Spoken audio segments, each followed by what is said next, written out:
नमस्कार मित्रों, मेरे YouTube चैनल में आपका हार्दिक स्वागत है। आज हम जो विषय लेके आए हैं, गुरु पूर्णिमा का जीवन में क्या महत्व है, क्यों मनाते हैं और इसकी विधि क्या है। तो चलते हैं हम लोग विषय की ओर। गुरु पूर्णिमा का उत्सव आषाढ़ शुक्ल पूर्णिमा के दिन मनाया जाता है और गुरु पूर्णिमा के साथ साथ में इसको व्यास पूर्णिमा भी कहते हैं। और व्यास पूर्णिमा क्यों कहते हैं, इसका भी कारण है। इस दिन भगवान वेद व्यास जी का अवतरण दिवस है, जन्म दिवस है। इस कारण से इस गुरु पूर्णिमा को व्यास पूर्णिमा भी कहते हैं। वैसे हमारे सनातन धर्म में 12 महीने में 12 पूर्णिमा आती है, लेकिन इस पूर्णिमा का विशेष महत्व है। तो इसलिए व्यास पूर्णिमा या गुरु पूर्णिमा दोनों एक ही है। अब उसके पीछे मनाने का कारण आप लोगों को पता हो गया। भगवान वेद व्यास जी ने सनातन धर्म के 4 वेद, 18 पुराण, उनको लिपिबद्ध में भगवान गणेश जी के साथ में लिपिबद्ध किया था, जिनको लिखा गया था।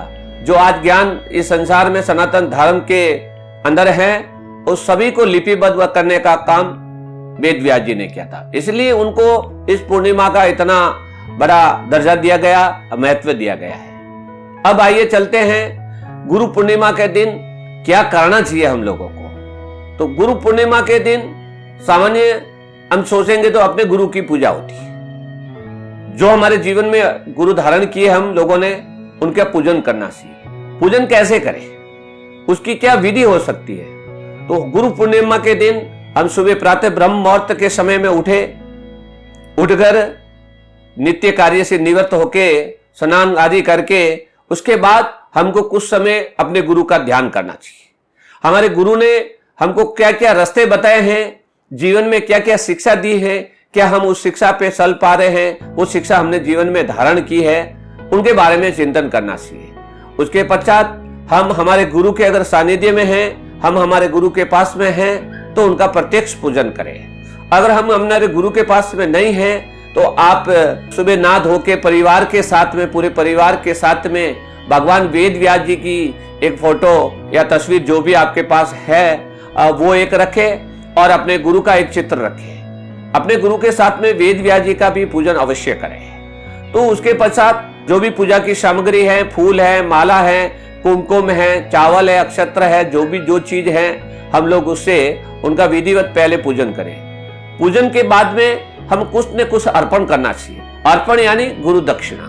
आज का जो समय है, भौतिक युग में सबको पैसों का जरूरत रहता है, अर्थ का जरूरत रहता है। तो हमारे जो भी गुरु हैं, उनका कोई आश्रम होगा, कहीं मठ होगा, या कहीं न कहीं कोई न कोई वहां उनका रहने का स्थान होगा, तो वहां पे कुछ न कुछ खर्चा होता रहता है।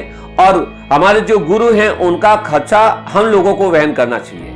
तो उसके लिए हमको साल में कुछ न कुछ देना चाहिए। देने की परंपरा कोई हमारी नई नहीं है। गुरु दक्षिणा या गुरु भेंट प्रारंभ से है, आदि अनादि काल से चली आ रही है। इसलिए हम लोगों को साल में एक बार, जब गुरु पूजन का जो गुरु पूर्णिमा का दिवस है, उस पूजन के साथ में कुछ गुरु दक्षिणा अवश्य भेंट करनी चाहिए।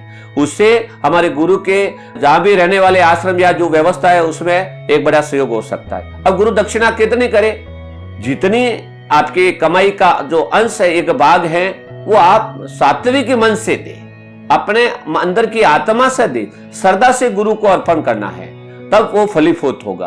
पूजन के बाद में हम गुरु दक्षिणा अर्पण करें, उसके तत्पश्चात हम गुरु की आरती करें। पूरे परिवार के साथ में गुरु की आरती करनी चाहिए। इसलिए गुरु की कृपा हमारे ऊपर होगी और हमारे परिवार में सुख, शांति, समृद्धि की वृद्धि होगी। इसके बाद जिसके जीवन में अभी तक गुरु धारण नहीं की है, तो वो लोग भी गुरु पूर्णिमा के दिन अगर गुरु मंत्र लेते हैं या गुरु को धारण करते हैं, तो वो श्रेष्ठ हैं। जीवन में कभी भी गुरु का धारण आप कर सकते हैं, लेकिन अगर आप गुरु पूर्णिमा के दिन गुरु को धारण करते हैं, तो वो जीवन का एक सफल दिवस होगा। इस बार जो भारत और चीन के बीच गलवान घाटी के अंदर जो खूनी झड़प हुई है, और उसके बाद हमारे पूरे देश में चीन के प्रति आक्रोश है, तो हमारे लिए एक स्वदेशी अपनाओ, उसका एक सुनहरा मौका है।